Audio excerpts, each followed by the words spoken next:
Okay, hello everyone, welcome to GATE Prime. तो इससे पहले हम लोग डिस्कस कर रहे थे कि हम लोग को एलटीआई सिस्टम को किस किस वे से हमको लेके जाना, मतलब कौन कौन से पॉइंट्स को हमें डिस्कस करना है, ठीक है, एलटीआई सिस्टम में।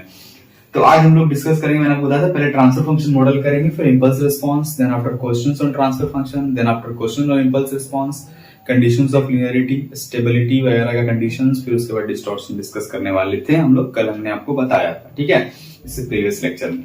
तो आज हम लोग स्टार्ट करेंगे transfer function of a LTI system. देखो, ये जो वर्ड है ना ट्रांसफर फंक्शन, इसके बारे में मैंने आपको कल बताया था, थोड़ा डिफरेंट है, देख लीजिएगा। ट्रांसफर फंक्शन जो है ये किसका होगा? एलटीआई सिस्टम का। मतलब एलटीआई सिस्टम होगा, लेट अस सपोज एक सिस्टम है, ठीक है, सिस्टम ए जो कि एलटीआई है, एलटीआई सिस्टम है, system A is LTI system. Okay, तो अब इसके पास एक स्पेशल चीज होगा जो कि क्या होगा? एचएस बोलेंगे उसको। क्या बोलेंगे? एचएस। एचएस क्या होता है? Transfer function of a system that is a.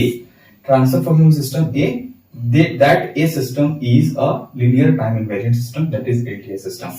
उसके बाद इस प्रॉपर्टी को यूज करके इसके एक इनपुट और आउटपुट के रिलेशंस को हम लोग क्या करेंगे? फाइंड करेंगे। इनपुट और आउटपुट के रिलेशन से हम लोग क्या करेंगे इसको, मतलब इसके एच ऑफ एस की मदद से इनपुट और आउटपुट को क्या करेंगे हम लोग? रिलेट करेंगे, और फिर से हम लोग क्या करेंगे? y ऑफ टी, मतलब कि आउटपुट को हम लोग क्या करेंगे? फाइंड करेंगे। y ऑफ टी को फाइनली फाइंड करेंगे। अपना एजेंडा क्या है? एजेंडा तो फिर भी वही है, आपको आउटपुट ही फाइंड करना है, ठीक है, सिस्टम का। कुछ भी लगा लो, अब इसमें क्या है, इसमें थोड़ा ज्यादा तीरंदाजी लग गया है, ट्रांसफर फंक्शन लग गया है, ठीक है। मतलब एलटीआई सिस्टम है, उसके साथ एक और चीज आ गया है जो कि इसको बोलेंगे H of S. That H of S means transfer function. मतलब एक ही कह लो कि एक का एक अनदर प्रॉपर्टी इसके अंदर जुड़ गया, ठीक है। मतलब इस प्रॉपर्टी के इस्तेमाल कर, इस प्रॉपर्टी को इस्तेमाल करना है किसके साथ? इनपुट के साथ। फिर उसके हम फिर क्या करना है? हमें आउटपुट फाइंड करना है, ठीक है। यहाँ पे आपको एक चेंज लग रहा होगा। आज से पहले मैंने जो भी बात किया था, एक्स ऑफ टी, एक्स के बाद क्या रहता था? टी रहता था, वाई के बाद भी टी रहता था, कुछ भी मैंने टी में याद किया। लेकिन यहाँ पे मैंने एक अनदर टर्म को इंट्रोड्यूस किया है, एस। उसके बारे में बात करेंगे, पहले समझ लो ट्रांसफर फंक्शन क्या होता है। ट्रांसफर फंक्शन एक एलटीआई सिस्टम का एक प्रॉपर्टी होता है जिसके थ्रू हम लोग इनपुट को क्या करते हैं? कंबाइन करते हैं, और फिर उससे हम लोग आउटपुट निकालने का कोशिश करते हैं, ठीक है। ये बात समझ में आ गई। अब आते हैं ट्रांसफर फंक्शन की तरफ। होता क्या है ट्रांसफर फंक्शन? ट्रांसफर फंक्शन क्या होता है? अब एलटीआई सिस्टम है, उसका कुछ इनपुट होगा, कुछ आउटपुट होगा, ठीक है, ठीक है। उस एलटीआई सिस्टम में क्या होगा? इनपुट होगा और आउटपुट होगा। उस इनपुट और आउटपुट का लैप्लास ट्रांसफॉर्म ले लो, और उसका रेशियो करने के बाद जो वैल्यू आएगा, that value is called transfer function of a LTI system. मतलब आपको अगर कोई सिस्टम ए एलटीआई सिस्टम दे रखा है, तो उसका आपको एक्स ऑफ टी पता होगा, वाई ऑफ टी पता होगा। अब आपको ये एक्स ऑफ टी मतलब क्या हो गया? इनपुट। वाई ऑफ टी मतलब क्या हो गया? आउटपुट, ठीक है। अब आपको इसका लैप्लास ट्रांसफॉर्म लेना है, ठीक है, एक्स ऑफ टी का लैप्लास ट्रांसफॉर्म, फिर वाई ऑफ टी का लैप्लास ट्रांसफॉर्म, और आपको रेशियो लेना है किसके रेस्पेक्ट में? पहले आउटपुट लेना है, फिर इनपुट लेना है। क्या लगना है? मतलब Laplace transform is a ratio of Laplace transform, sorry, transfer function, sorry, transfer function is a ratio of Laplace transform of output to the Laplace transform of input. Correct बात यहां तक समझ में आ गई? ये चीज ध्यान में रहना चाहिए। मतलब एच ऑफ एस जो यहाँ पे दिख रहा है ना, ये क्या है? ट्रांसफर फंक्शन है। ट्रांसफर फंक्शन क्या है? एलटीआई सिस्टम का एक प्रॉपर्टी है जिसके थ्रू हम लोग आउटपुट के नेचर को फाइंड करेंगे। यहाँ पे आउटपुट नहीं फाइंड हुआ, ये फिर आउटपुट दिया हुआ था। आपको एलटीआई सिस्टम का आउटपुट फाइंड करना है। ये जो आउटपुट दे रखा है, that is not the actual output of LTI system, but you have to find the actual output of the LTI system with using the property that is called transfer function property of LTI system, ठीक है। तो h of s क्या होता है? LTI होता है। s जो होता है ना, s एक यही s जो है वो लैप्लास ट्रांसफॉर्म है एक्चुअली में। मतलब लैप्लास ट्रांसफॉर्म क्या हुआ है? मतलब t डोमेन को s डोमेन में, मतलब s का मतलब होता है फ्रीक्वेंसी, फ्रीक्वेंसी मतलब टाइम डोमेन को फ्रीक्वेंसी डोमेन में कन्वर्ट करने के लिए जो मैथमेटिकल टूल का इस्तेमाल करते हैं उसको हम लोग कहते हैं लैप्लास ट्रांसफॉर्म। क्या कहते हैं? Laplace transform. मतलब t को s में कन्वर्ट करना है, जो कन्वर्टिंग एजेंट होगा उसको हम लोग कहेंगे लैप्लास ट्रांसफॉर्म। क्या कहेंगे? लैप्लास ट्रांसफॉर्म कहेंगे। इसका मतलब क्या हुआ कि h ऑफ s को हम लोग क्या करें? h ऑफ s को निकालने के लिए हमें क्या करना पड़ेगा? यानी कि h ऑफ s को निकालने के लिए क्या करना पड़ेगा? मतलब आपको अगर y ऑफ s, मतलब कि आपने y ऑफ t को अगर लैप्लास निकाल दिया, मान लो y ऑफ t आपका एग्जांपल के तौर पे ले लो, y ऑफ t a है, क्या है a, और x ऑफ t क्या है b है। अब मान लो इसका अगर लैप्लास आपको स्मॉल a आता है, इसका स्मॉल b आता है, ठीक है। तो अगर small a by small b करोगे तो क्या हो जाएगा, h of s is equal to होगा small of b by a। अरे बात समझ में आ रही है? ये होता है आपका लैप्लास ट्रांसफॉर्म। लैप्लास ट्रांसफॉर्म में कुछ नहीं होता है, t रिप्लेस होता है किससे, s से। क्यों? क्योंकि टाइम डोमेन को क्या करता है, वो फ्रीक्वेंसी डोमेन में कन्वर्ट करता है, ठीक है। It is called Laplace transform. तो ट्रांसफर फंक्शन क्या होता है, बस ध्यान से देखो, h ऑफ s को हम लोग कहते हैं ट्रांसफर फंक्शन। वो होता है equal to Laplace transform of output to Laplace transform of input, ठीक है। ये बात ध्यान में रखिएगा, यही इंपॉर्टेंट बात है इसके अंदर, और कुछ बात इसमें है नहीं। एक और कंडीशन इसमें, एट जीरो इनिशियल कंडीशन। ये क्या होता है, हम लोग बात करेंगे लैप्लास ट्रांसफॉर्म में। अभी सिर्फ जान लो इतना कि ट्रांसफर फंक्शन का डेफिनेशन में क्या होता है कि ratio of Laplace transform of output to input at zero initial condition. इसके बारे में डिटेल डिस्कशन होगा लैप्लास ट्रांसफॉर्म में, अभी इसकी जरूरत है नहीं, बट डेफिनेशन के लिए आपको बताना जरूरी है। नहीं तो मैं आपको अगर वहां बताऊंगा लैप्लास ट्रांसफॉर्म में तो कहोगे कि आपने तो यहाँ बताया नहीं था, अभी यहाँ से कहाँ पे इंट्रोड्यूस हो गया। तो इसको इंट्रोड्यूस करना जरूरी है, क्योंकि इसका इस्तेमाल अभी है नहीं, बट आपको जानना है कि जीरो इनिशियल कंडीशन आपको मेंशन करना पड़ेगा अगर आप ट्रांसफर फंक्शन को डिफाइन कर रहे हो। अगर आप कंट्रोल सिस्टम भी पढ़ते हो तो वहां भी आपको ये चीज बताया जाएगा, सिग्नल सिस्टम में भी लैप्लास ट्रांसफॉर्म पढ़ते हो तो वहां भी आपको बताया जाएगा, ठीक है।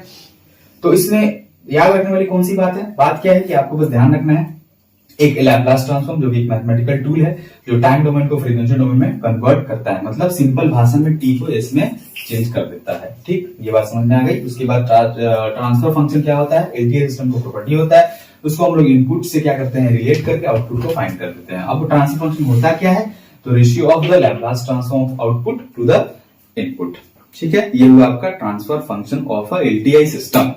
यहां तक कोई परेशानी नहीं होना चाहिए। मतलब यहाँ पे एक पॉइंट लिखा हुआ है, this method of output finding is in frequency domain. मतलब ये क्या होगा, यहाँ पे जो फ्रीक्वेंसी डोमेन में जो आपको आउटपुट मिलेगा ना, जो आपको आउटपुट मिलेगा मतलब y जो मिलेगा ना, y ऑफ t जो मिलेगा, एक्चुअली t में नहीं मिलेगा, किस मिलेगा, y ऑफ s में मिलेगा। s सही तो है भाई, फ्रीक्वेंसी डोमेन मतलब क्या होगा, s हो जाएगा। इसमें कुछ रॉकेट साइंस नहीं, बट पॉइंट है, याद रख लेना है, क्या दिक्कत है, मतलब समझ लेना है। मतलब लैप्लास ट्रांसफॉर्म मेथड से जो आउटपुट निकलता है वो t टाइम डोमेन में नहीं होता, किस डोमेन में होता है, फ्रीक्वेंसी डोमेन में होता है, ठीक है। फ्रीक्वेंसी डोमेन मतलब क्या, उसके अंदर लैप्लास लगता है और लगेगा तभी तो ts में कन्वर्ट होगा। ये हुआ आपका ट्रांसफर फंक्शन मॉडल। अब आते हैं हम लोग impulse response of LTI system. Impulse मतलब क्या, आपने पता ही, डेल्टा ऑफ टी क्या बोलते हैं हम लोग, इंपल्स सिग्नल होता है। इंपल्स रिस्पांस भी क्या होता है, एलटीआई सिस्टम का एक प्रॉपर्टी है जो कि कॉम्बिनेशन, उसको बाद क्या करते हैं, इसको हम लोग इनपुट से कंबाइन करके आउटपुट को फाइंड कर लेते हैं। इसका हम लोग का नोटेशन होता है small h of t। Transfer function का क्या नोटेशन होता है, capital H of s, but impulse response का नोटेशन होता है स्मॉल h ऑफ t। यहाँ पे आपको t ही आ रहा है, मतलब यहाँ पे s नहीं आ रहा है, मतलब यहाँ पे लैप्लास ट्रांसफॉर्म में कोई सीन सॉर्ट नहीं है। मतलब यहाँ पे आपको डोमेन चेंज नहीं करना है, आपको टाइम डोमेन में ही रखना है, फ्रीक्वेंसी डोमेन में लेके नहीं जाना है इंपल्स रिस्पांस में, ठीक है। तो impulse response is a property of LTI system, correct बात। अब इसका डेफिनेशन थोड़ा देख लेते हैं। डेफिनेशन कुछ होता नहीं है एक्चुअली में, it is the output of a system when the input is impulse signal. कहने का मतलब क्या है कि इंपल्स रिस्पांस क्या है, एक आउटपुट ऑफ सिस्टम का आउटपुट है, ठीक है। कब, जब आपका इनपुट सिग्नल क्या हो, इंपल्स सिग्नल हो। मतलब डेल्टा ऑफ अगर टी हो ना आपका एलटीआई सिस्टम के लिए, इनपुट अगर डेल्टा ऑफ टी इस्तेमाल कर रहे हो तो जो आउटपुट आएगा ना वही क्या होगा, आपका इंपल्स रिस्पांस होगा। मतलब this impulse response is also a property of a LTI system, ठीक है। ये बात समझ में आ गई। तो इंपल्स रिस्पांस कुछ नहीं होता है, impulse response notation small h of t हम लोग कहां से लाते हैं, जब एलटीआई सिस्टम में आप इनपुट सिग्नल के जगह कंपल्सरली आपको क्या इस्तेमाल करना है, इंपल्स सिग्नल को ही इस्तेमाल करना है, दूसरा कुछ इस्तेमाल नहीं कर सकते हो। इंपल्स सिग्नल मतलब डेल्टा ऑफ टी को ही इस्तेमाल करना है, एलटीआई सिस्टम से पास कराना है, उसके बाद जो आउटपुट आएगा वो आउटपुट आपका क्या होगा, इंपल्स रिस्पांस होगा, ठीक है। मतलब इंपल्स रिस्पांस होगा और उस इंपल्स रिस्पांस का इस्तेमाल करना है आपको फिर गिवन इनपुट के साथ, मतलब जो भी एलटीआई सिस्टम का इनपुट होगा उससे इस्तेमाल करके आपको फाइनल आउटपुट को फाइंड कर लेना है। ये जो भी दिख रहा है ना इंपल्स रिस्पांस, सब एक प्रॉपर्टी है, मतलब इस प्रॉपर्टी का इस्तेमाल करना है आपको इनपुट के साथ। ऐसा नहीं कि ये कर दिए हो गया, ऐसा नहीं होता है। मतलब आपको एक सिस्टम दिया हुआ होगा, आपको उसका ट्रांसफर फंक्शन फाइंड करना होगा, उस ट्रांसफर फंक्शन को आपको क्या करना होगा, इनपुट से कंबाइन करना होगा, फिर आउटपुट निकालना होगा। उसी तरह इंपल्स रिस्पॉन्स क्या होगा, आपको फाइंड करना पड़ेगा सिस्टम का, उसके बाद उस इंपल्स रिस्पॉन्स को आपको इनपुट के साथ कंबाइन करना होगा, फिर उसके बाद उसके रिस्पेक्ट में आउटपुट आपको निकालना होगा एलटीआई सिस्टम का, तब जाके फाइनल आउटपुट निकलेगा। ऐसा नहीं है कि ट्रांसफर फंक्शन निकालिए वो आउटपुट है, ऐसा नहीं होता है। ट्रांसफर फंक्शन एक प्रॉपर्टी है या फिर एक वे है क्या करना है, उस इनपुट को आउटपुट को फाइंड करने के लिए, ठीक है। इस मेथड से जो आउटपुट निकलता है वो किस डोमेन में होता है, टाइम डोमेन में। ये तो पता ही है, यहाँ पे टी से एच हुआ ही नहीं, तो डोमेन कौन सा रहेगा, टी ही रहेगा, यानी इसमें लैप्लास ट्रांसफॉर्म का कोई सीन शॉट नहीं है, कुछ लगेगा ही नहीं लैप्लास ट्रांसफॉर्म, ठीक है। तो ये काफी इजी बात हो गया। अब इसमें देखो उसमें और कुछ बताने लायक तो है। यहाँ पे एक पॉइंट मैंने लिखा हुआ है, एच ऑफ एस रिवर्सिबल होता है, H capital H of S के कहने का मतलब क्या है, एच ऑफ एस के क्या, इस कहने का मतलब क्या है कि मतलब आपको एच ऑफ एस अगर आपने नहीं, H of S not sorry H of T, H of T होता है, मतलब ये दोनों रिवर्सिबल होता है। दोनों रिवर्सिबल मतलब अगर आपको एच ऑफ टी पता है तो आप कैपिटल एच ऑफ एस पता कर सकते हो। कैसे कर सकते हो, मान लो टी है, टाइम को कहां ले जाना है, एस डोमेन में, तो क्या लगाओगे, लैप्लास ट्रांसफॉर्म। अगर एस को टी में ले जाना तो इनवर्स लैप्लास ट्रांसफॉर्म लगा दोगे।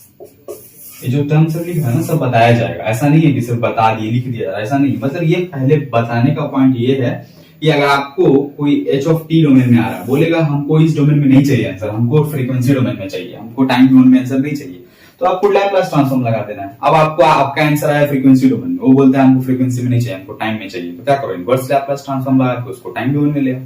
कैसे कैसे लगाना है हम लोग बात करेंगे, लेकिन फिलहाल क्या करते हैं, अभी इतना खाली समझ लेते हैं। ये समझने का बात है, इसलिए समझ लीजिए इसको। क्वेश्चन जब कराया जाएगा तो आपको डिटेल में हर चीज को सॉल्व करके बताया जाएगा, कैसे लैप्लास लगाना है, कैसे इनवर्स लैप्लास ट्रांसफॉर्म लगाना है, ठीक है। तो this is about transfer function of LTI system and impulse response of the LTI system. This two are the property of LTI system. With the use of these two property, with input, we will find the output of a LTI system. That is our main agenda. ये बात समझ में आ गई, तो इसमें कुछ खास नहीं है, इसको देख लीजिएगा, पढ़ लीजिएगा, समझ में आ जाएगा। नहीं तो परेशानी कोई प्रॉब्लम हो तो कमेंट सेक्शन खुला हुआ है, आप पूछ सकते हैं। तो इसके बाद हम लोग थोड़ा क्वेश्चंस को करेंगे लैप्लास के ऊपर और सॉरी ट्रांसफर फंक्शन मॉडल के ऊपर और इंपल्स रिस्पॉन्स के ऊपर, दोनों के ऊपर हम लोग क्वेश्चन करेंगे। उसके बाद आपका एक पूरा कॉन्सेप्ट क्लियर हो जाएगा सिग्नल सिस्टम के लायक, ठीक है। अब मतलब हर के लायक, मतलब कंट्रोल के लायक नहीं होगा, बट सिग्नल सिस्टम के लायक हो जाएगा। सिग्नल का प्रॉब्लम आपसे सॉल्व हो जाएगा इसको पढ़ने के बाद, क्वेश्चन को करने के बाद, ठीक है। तो आज के लिए इतना ही रखते हैं, इसके बाद मिलते हैं फिर नेक्स्ट क्लास में। तब तक के लिए थैंक यू।